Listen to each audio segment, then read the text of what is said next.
sumasali sa mga beauty contest. Beauty nga bang dating ng kanyang boses? Sing it, awesome!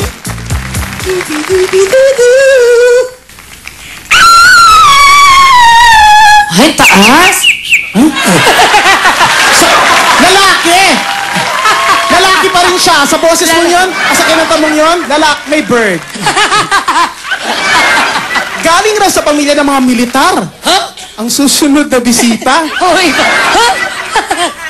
Sige nga, paputakin mo nga yung boses mong maganda. Angel! But now I'm gonna find my own! Like si Pokwan. Like si Pox. Oo nga. Galing! Eh si Pokwag naman, kita mo naman yan. Yan mga mega bakla yan. Talagang angelic. Bakla yan, mukhang babae. Eh si Pokwag naman babae, mukhang bakla. Our next guest pa rin. Sige nga. Nagboboses sila sa nagboboses mga sa cartoons. Sa characters sa cartoons. Sa cable. Eh, so nga? Totoo? Sample nga ng birit. Giggle. No, dreams are hard to follow. Don't let anyone take them away. Asan yung cartoons? Yun na yun.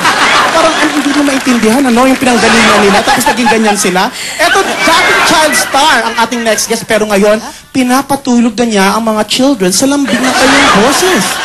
Okay? Sample nga dyan, Era. Ang child star.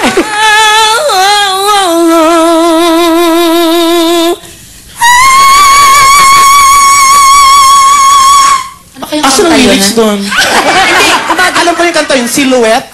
Ano ba yun? Ano kanta yun? Hindi kasi umaga na po, ginising ko na po yung mga bata. Ito naman guest natin isa, pretty. Akalain mo bang dating pretty boy finalist naman? Di ba nakakaloka yung mga interview na? Pretty. Finalist ba na pretty boy? Nakaganyan siya. Ako si ano na ganun noon. Oo, parinig ka ng pretty mong tinig, Mariko. You told me that you love me if I ever change. Welcome me into your arms again. Ang galing naman ni Mariko. Mukhang napanood ko itong episode na ito. Yung para bang huhulaan niyo kung sino talaga yung tunay na babae dyan. Meron.